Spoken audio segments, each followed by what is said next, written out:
날개를 가지고 영혼 속에 머물면서 소리 없는 가락으로 노래하며 결코 그 노래를 멈추지 않지. 거센 바람 속에서 더욱 아름답게 들린다. 이 작은 새를 괴롭힌 일로에서 폭풍우도 괴로움을 느낄 거야. 새는 많은 마음을 녹여줬으니까. 꽁꽁 얼듯이 추운 나라와 멀리 떨어진 바다 기슭에서 난 이 노래를 들었지. 괴로움 속에 지쳐도 넌 한 번이라도 빵 조각을 구하지 않았어. 희망은 날개를 가지고 영혼 속에 머물면서 소리 없는 가락으로 노래하며 결코 그 노래를 멈추지 않지.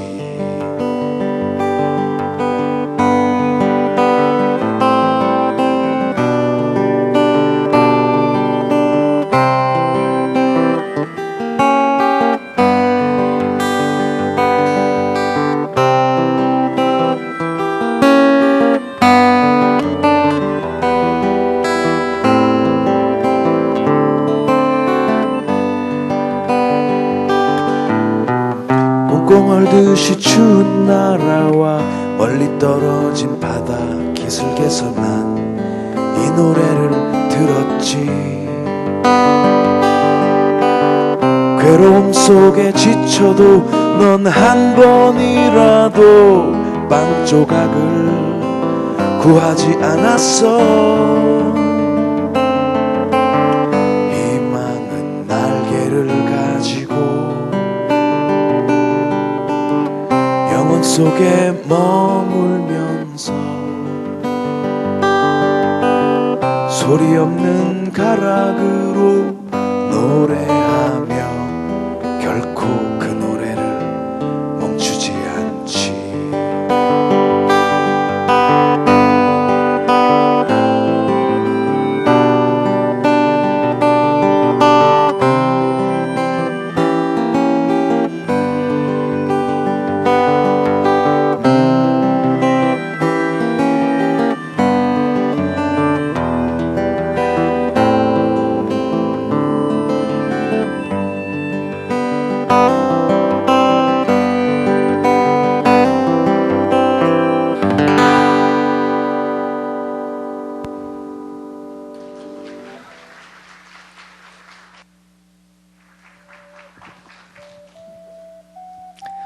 네, 희망은 날개를 가지고 있다라는 그런 시에 대한 노래입니다.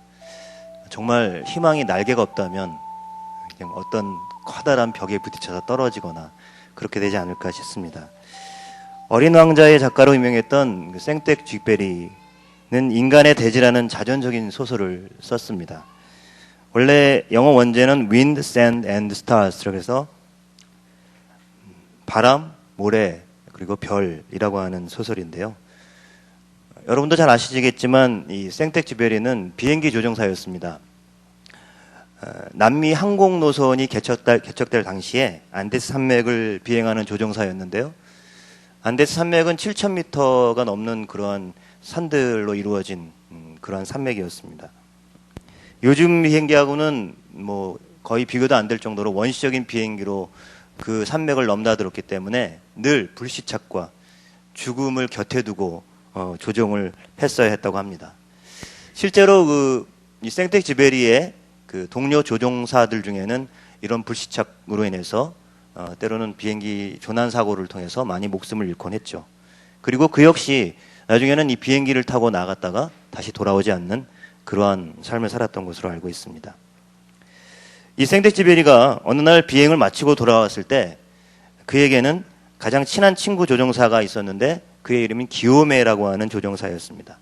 근데 이 기요메가 실종 조난당했다는 소식을 듣게 됩니다. 그래서 친구들과 함께, 동료들과 함께 이 기요메를 찾아서 수색 작전을 펼칩니다.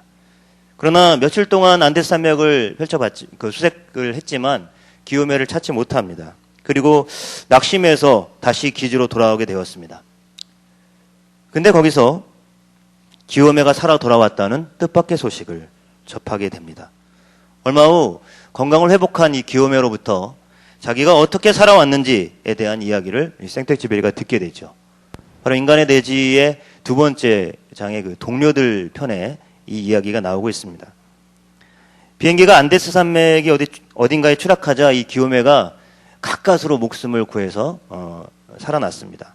그런데 문제는 그 첩첩산중 그 산맥 속에서 어떻게 해야 될지 갈 바를 몰랐다는 거죠. 물론 비행사였기 때문에 생존에 대한 훈련을 받았고요. 그래서 며칠간은 자기가 알고 있는 그런 지식을 동원해서 사람들이 살만한 곳을 향해서, 그래서 그곳을 향해서 무작정 걸어갔습니다. 추위와 굶주림을 이기면서 걸어갔습니다. 만년설의 이 거대한 안데스 산맥과 싸우는 그에게 그가 가지고 있었던 것은 단지 살아야 한다라고 하는 그런 가냘픈 의지뿐이었습니다. 그렇게 며칠 동안 버텼지만 결국 기진맥진해서 그가 산을 오르다가 그만 중도에 넘어지고 말았습니다. 학교 다닐 때 그 마라톤을 한번 해본 적이 있는데요. 49.195 풀 코스는 아니고 매년 10km 마라톤을 하는 거였어요. 별거 아니지만 처음 해보는 사람에게는 되게 힘들더라고요. 근데 마라톤을 이렇게 하다가 한 번은 중간에 너무 힘드는데 이렇게 어떤 돌뿌리 같은 데 넘어졌어요. 근데 넘어졌는데요. 일어나려고 그러는데 다리에 힘이 쭉 빠지고요. 일어나질 못하겠더군요. 그래서 가까스로 일어나서 다시 이제 결승전까지 갔던 기억이 있습니다. 10km 정도 뛰어가는 것도 그 정도인데요. 며칠 동안 산을 오르다가 중간에 한번 탁 넘어진 것이 뭔가 대수냐 그러겠지만 굉장히 죽음과 같은 그런 상황이었던 것입니다. 이제 죽음을 직면하게 된 이 기요메는 자신의 죽음이 혼자만의 죽음이 아니라는 사실을 깨닫게 됩니다. 그리고 가만히 죽음을 앞에 두고 자기가 죽은 후에 어떤 일이 벌어질까라는 생각을 해보았습니다. 사실 그가 실종당했다는 것이 그냥 그의 죽음으로 인정되어지지는 않습니다.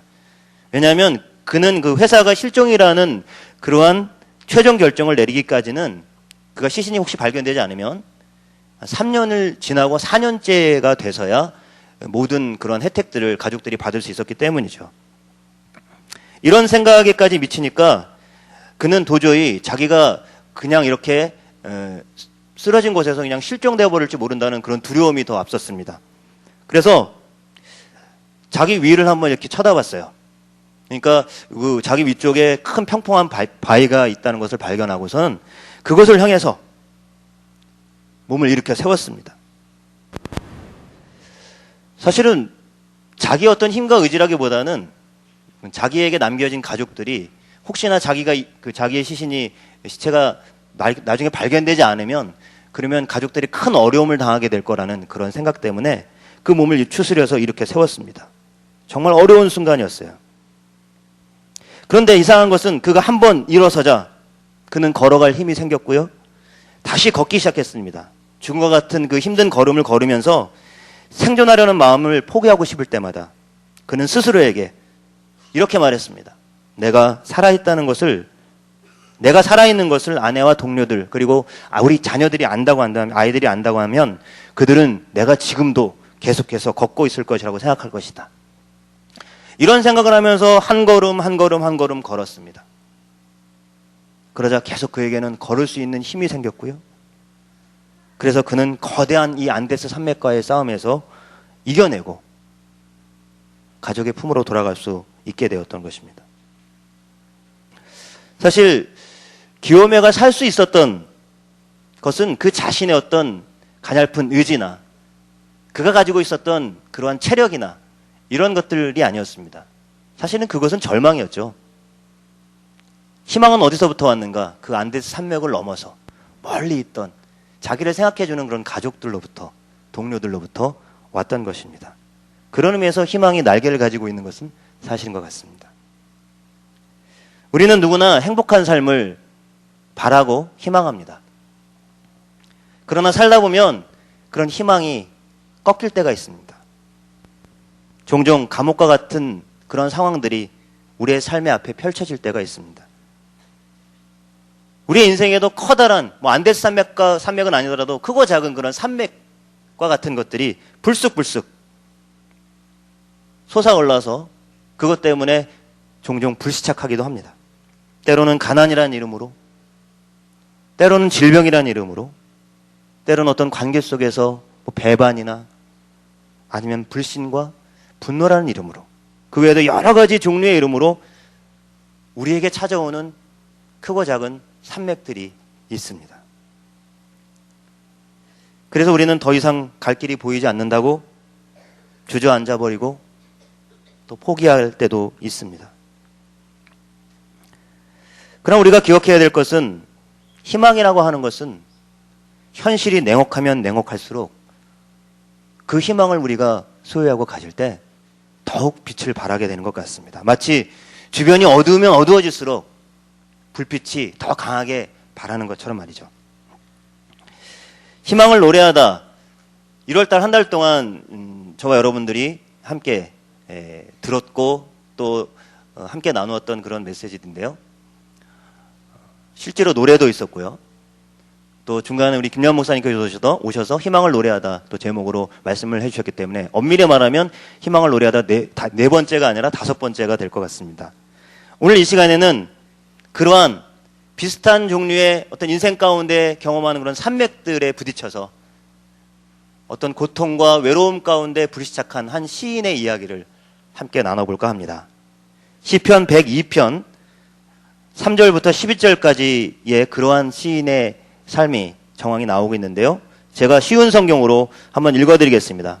혹시 여러분들도 또 이런 마음들을 가졌던 적이 없었던가? 혹시 지금 이런 마음들 가운데 있지 않았는가? 한번 눈여겨서 한번 봐주시면 좋겠습니다.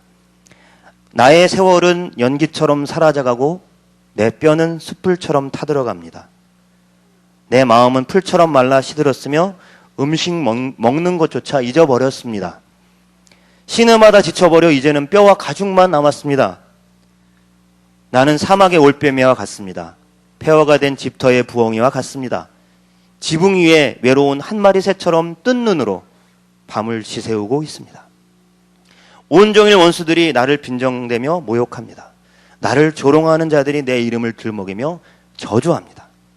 내가 죄를 음식같이 먹고 눈물을 물처럼 마십니다.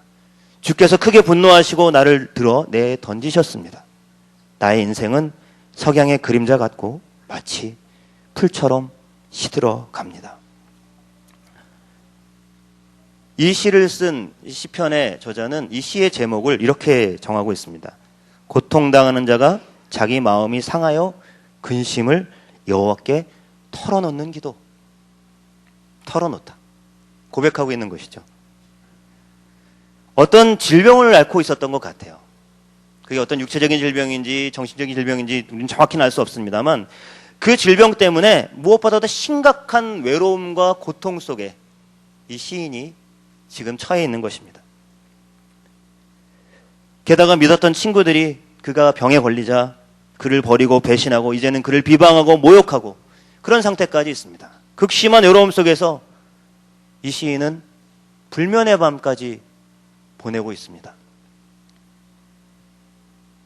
하루에 커피를 10잔을 정도 먹어도 잠을 그냥 잘 자는 저로서는 도무지 이 불면증이라는 것을 이해할 수가 없는데요. 전에 몇 해 전인가 우리 교회 어느 집사님께서 간증을 하시면서 불면증으로 오랫동안 고생하신 이야기를 하시면서 정말 죽고 싶었다라는 그런 말씀을 하시더라고요. 그 불면증 때문에 어려움을 겪는 그 마음을 그때 전해 들었습니다. 식욕까지 잃어버렸어요. 피골이 상접할 정도로 몸이 쇠약해지고 그리고 마음도 마른 풀처럼 너무나도 약해졌습니다. 이런 상황 속에서 시인이 왜 나에게 이런 일이 일어났을까? 혹시 내가 지은 죄 때문이 아닐까? 그러면서 하나님의 노임을 받은 것이 아닌가? 그런 생각까지 하고 있습니다. 사실 어떤 질병도 참 고통스럽지만 그로 인해서 관계가 끊어지고 사랑하는 이들이 등을 돌리고 조롱까지 당하고 있다면 얼마나 힘들겠어요. 지붕 위에 외로운 한 마리 새, 사막의 올빼미, 폐허가 된 집터의 부엉이. 아마도 정말 극심한 외로움 가운데 있는 그 마음을 비유적으로 이렇게 표현한 것 같습니다. 헨리 나우엔이라고 하는 유명한 영성신학자는 사람들로 하여금 고통을 느끼게 하는 가장 보편적인 원인은 외로움이다, 고독이다 라고 이렇게 말을 했어요. 사실 현대사회 속에서 사람들이 참 외롭고 고독합니다. 흔하게 털어놓는 불만이죠. 그리고 사람들이 쉽게 자살하는 원인이 되기도 합니다. 조건 없이 자기에게 관심을 보이거나 사랑을 베풀어줄 사람이 세상에 아무도 없다는 생각, 이용당할 염려 없이 편하게 자신의 연약함을 드러낼 수 있는 곳이 도대체 이 땅엔 아무데도 없다고 느낄 때 사람들은 외로움 가운데 처하게 됩니다.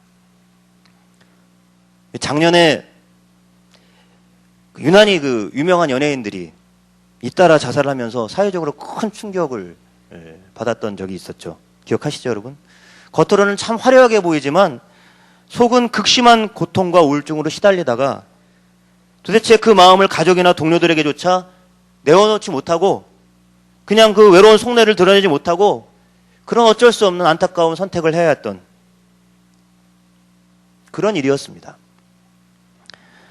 지금도 사실은 어디선가 지독한 외로움과 고통 속에서 죽음의 문턱을 드나드는 사람들이 우리 주변에는 많이 있다고 생각이 들어집니다. 여러분, 외로움이라고 하는 것, 이 고독이라고 하는 것, 사회적인 신분이나 경제적인 능력이나 나이에 상관없이 찾아드는 것이죠. 그냥 혼자 사는, 그러니까 혼자서 격리돼서 살아가는 사람들에게만 찾아오는 것이 아닙니다. 이렇게 여럿이 모여있는 군중 가운데서도 사람들은 종종 이런 고독감과 외로움을 느낍니다. 그런데요, 분명한 것은 아무리 고통스럽고 고독하고 외로운 상황 속에서도 자기 자신이 가서 찾아가서 마음을 열고 속내를 드러내고 진정한 영혼의 대화를 나눌 수 있는 한 사람만 있다면 그 사람에게는 희망이 있잖아요. 말씀을 준비하면서 시가 하나 생각이 났습니다. 제가 시편을 말씀을 준비했지만 또 다른 시가 하나 생각이 났어요. 뜻으로 본 한국 역사라고 하는 책을 쓰셨던 우리나라의 어떤 역사를, 그 고난의 역사들을 그 이스라엘의 고난의 역사와 비교하면서 그렇게 써내려가신 그 함석헌 선생님, 함석헌 웅님의 그 사람을 가졌는가라고 하는 시가 있습니다. 아시는 분 계시겠지만 과연 우리에겐 그런 사람들이 있는가 한번 생각해보면서 여러분 이 시를 한번 여러분께 소개할까 합니다. 말리길 나서는 길, 처자를 내 맡기며 맘 놓고 갈 만한 사람, 그 사람을 그대는 가졌는가. 온 세상 다 나를 버려도 마음이 외로울 때에도 저 마음이야 하고 믿어지는 그 사람을 그대는 가졌는가. 왔던 배 꺼지는 시간, 구명대 서로 사양하며 너만은 제발 살아다오 할 그 사람을 그대는 가졌는가. 불의의 사형장에서 다 죽여도 너희 세상 빛을 위해 저만은 살려두거라 일러줄 그 사람을 그대는 가졌는가. 잊지 못할 이 세상을 놓고 떠나려 할 때 저 하나 있으니 하며 빙긋이 웃고 눈을 감을 그 사람을 그대는 가졌는가. 온 세상의 찬송보다 아니하고 가만히 머리 흔들 그 한 얼굴 생각에 알뜰한 유혹을 물리치게 되는 그 사람을 그대는 가졌는가. 구구절정 장마다 정말 그런 사람, 그 사람을 기대하게 되는데요. 저는 이 부분이 특별히 마음에 와닿습니다. 오늘 말씀을 준비하면서. 온 세상 나를 버려도 마음이 외로울 때에도 저 마음이 하고 믿어지는 그 사람을 그대는 가졌는가. 어떠세요, 여러분? 여러분 그런 사람을 가지셨습니까? 바로 옆에 계신 분들이 그런 사람이십니까? 여러분에게 그런 사람이 한 사람이라도 있다면 여러분들에게는 희망이 있고 또 여러분들에게 여러분 참 행복한 사람들입니다. 거꾸로 누군가에게 여러분이 그러한 사람이 되어준다고 한다면 그건 역시 그 사람에게 희망이 되고 그리고 그로 인해서 여러분들이 행복해지는 것이죠. 하지만 갈수록 우리 주변에서 정말 그 사람을 찾기는 참 어렵고 힘든 것 같습니다. 여러 가지 경제적인 현실들과 또 사회적인 압박감들, 이런 것들을 생각해 보면 그러한 현실은 우리에게서 한결같고 변함없는 마음, 따뜻한 사랑의 마음, 다른 사람을 배려하고 희생하는 그런 마음들을 모조리 빼앗아가고 있는 것 같습니다. 결과적으로 그런 삶을 살게 되면 환경과 상황에 지배받게 되고, 그런 인생이 되어버리면 우리에게 종종 다가오는, 불쑥불쑥 찾아오는 그런 산맥과 불시착과 같은 상황들 속에서 그냥 주저앉아 버리고 쉽게 포기하게 버리고 맙니다. 여러분, 방금 저희들이 좀 전에 읽었던 시편 말씀에서 시인의 상황은 어떻다고 했습니까? 아주 너무나도 고통스럽고 외로워서 죽을 것 같은 상황 가운데 처해 있었어요. 여러분, 그러나 놀라지 마십시오. 이 시인은 그냥 그런 상황 속에 주저앉아 있지 않았습니다. 절망과 좌절만을 노래하지 않았습니다.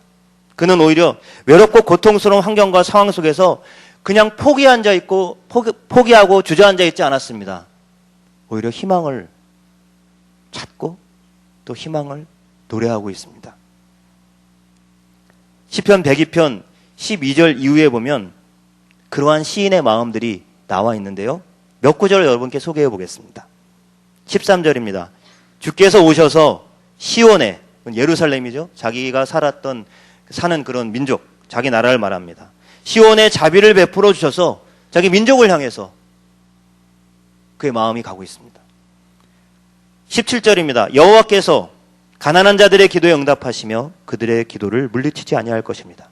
가난한 이들을 향해서 그 마음이 가고 있습니다. 18절입니다. 미래의 세대들을 위해 이 일을 기록해 놓아 새로운 백성이 여호와를 찬양하게 합시다. 오고 오는 미래의 후손들을 향해 생각하면서 또 그 마음이 향하고 있습니다. 20절입니다. 갇힌 자들의 신음소리를 들으셨고 사형 선고를 받은 자들을 풀어주셨습니다. 어떤 이유에서든지 갇혀있고 압제당하고 그리고 죽음과 같은 상황 속에 놓여있는 사람들을 향해 마음이 가고 있습니다. 흔히 하는 소리가 내 코가 석자란 말이 있죠. 야, 내 코가 석자인데. 자기가 너무 외롭고 고통스럽고 마음이 상한 가운데서 어떻게 이러한 노래, 이러한 기도를 할 수 있었을까요? 그것은 바로 이 시인이 비록 자신의 상황은 어렵고 고통스럽고 외롭고 그래서 정말 죽을 것 같지만 그런 상황 속에서도 하나님이 과연 어떤 분이시라는 사실을 분명하게 알고 있고 확신했기 때문입니다. 12절 말씀해 보면 여호와여 주는 영원히 왕자에 앉아 계십니다. 주의 명성은 대대로 영원할 것입니다. 26절 말씀에도 하늘과 땅은 사라질지라도 주는 영원하십니다. 27절에 주는 언제나 한결같으시니 주의 세월은 결코 끝이 없으실 것입니다.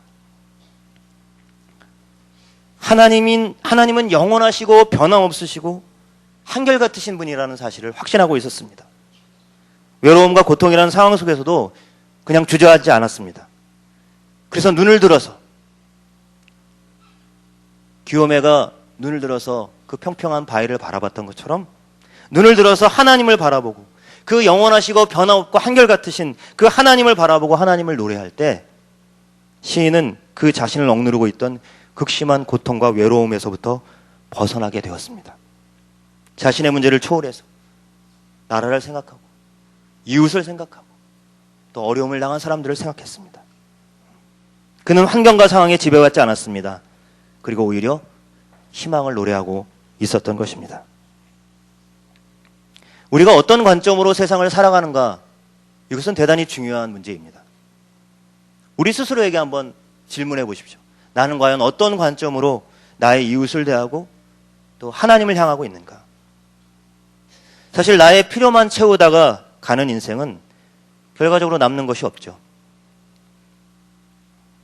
예전에 저희 청년들의 모임에서 어느 집사님께서 오셔서 청년들에게 이렇게 간증과 메시지를 전해주시면서 이런 이야기를 하셨어요. 우리 인생에 남는 것은 결국에는 다른 사람들 속에 있는 우리 자신에 대한 기억이다. 여러분 생각해 보십시오.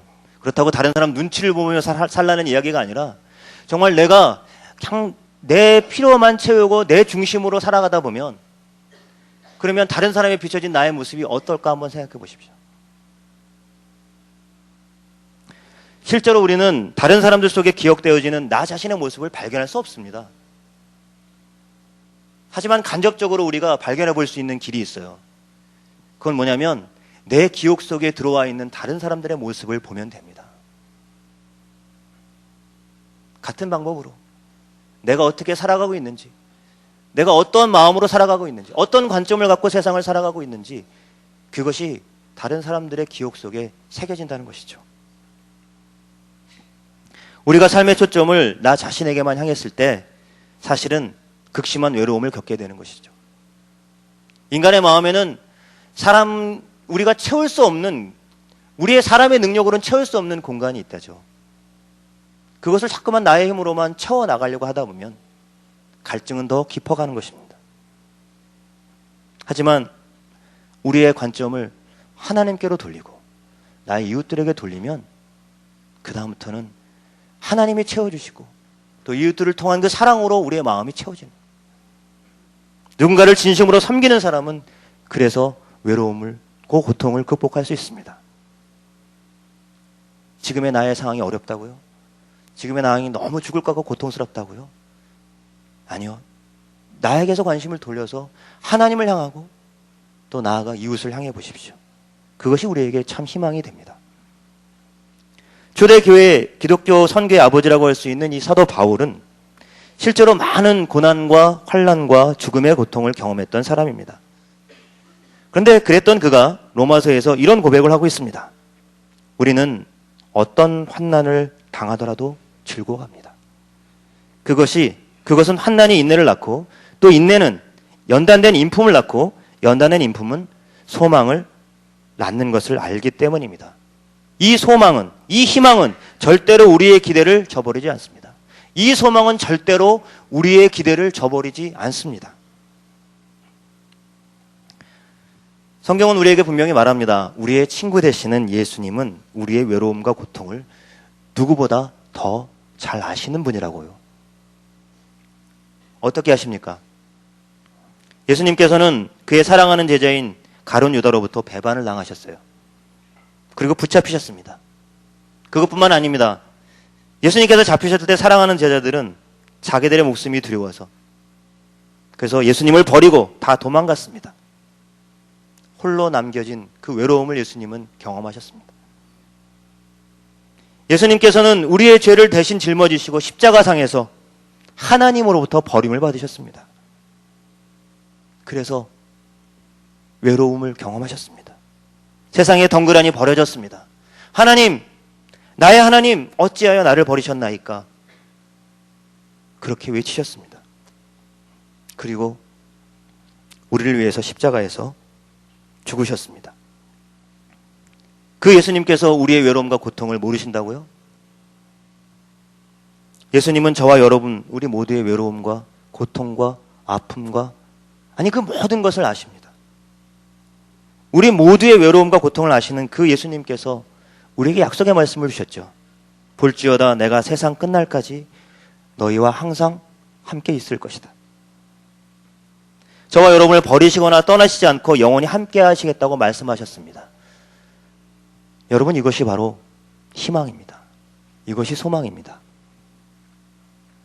여러분, 이 소망을 가지셨습니까? 여러분 안에 그분 예수 그리스도를 가지셨습니까? 우리가 어떤 삶에 처해도 우리와 함께 하신다고 약속해 주신, 그 말씀해 주신 예수님이 저와 여러분의 삶의 희망입니다. 비록 우리가 처해 있는 상황이나 삶의 현실이 사방이 둘러싸인 그러한 감옥과 같은 환경과 상황일지라도, 그래서 나를 집어삼키려고 한다 할지라도 눈에 보이는 현실과 순간을 넘어서 영혼의 관점으로 희망을 바라보는 저와 여러분들이 되시길 바랍니다.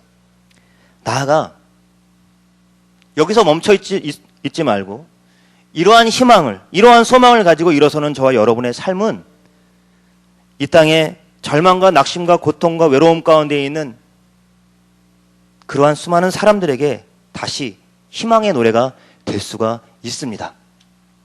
그래서 여러분 이렇게 한번 인사 나눴으면 좋겠어요. 명절도 이제 다가오고요. 우리 앞뒤 좌우 옆에 계신 분들에게 이렇게 제가 하는 대로 한번 인사를 나눴으면 좋겠어요. 한번 저를 먼저 한번 따라해 보실까요? 내 삶은 당신을 위한 희망의 노래입니다. 한 번만 더요. 내 삶은 당신을 위한 희망의 노래입니다. 외우셨죠? 우리 앞뒤 좌우 옆에 계신 분들에게 한번 이렇게 인사 한번 나누겠습니다. 내 삶은 당신을 위한 희망의 노래입니다. 그렇습니다, 여러분. 바로 여러분의 삶이, 여러분의 말 한마디가, 여러분의 눈빛, 여러분의 손을 내민, 여러분이 사랑의 발걸음이 세상의 고통과 외로움과 어려움 가운데 있는 사람들에게 희망의 노래가 될 것입니다. 명절이 되시죠? 내일 이제 친지들도 찾아가고 수많은 만남들이 있을 거라고 생각이 듭니다. 여러분 그 자리가 불평과 불만과 서로 시기하고 다투고 그러한 자리로 만들지 마십시오. 여러분의 입술을 통해서, 여러분의 삶을 통해서 정말 예수님만이 참 소망입니다. 하나님이 참 소망입니다. 나는 그 소망을 갖고 삽니다. 라고 그렇게 여러분의 삶을 통해서 보여주십시오. 전해주십시오. 여러분의 삶이 희망의 노래가 되게 하십시오. 함께 기도하겠습니다.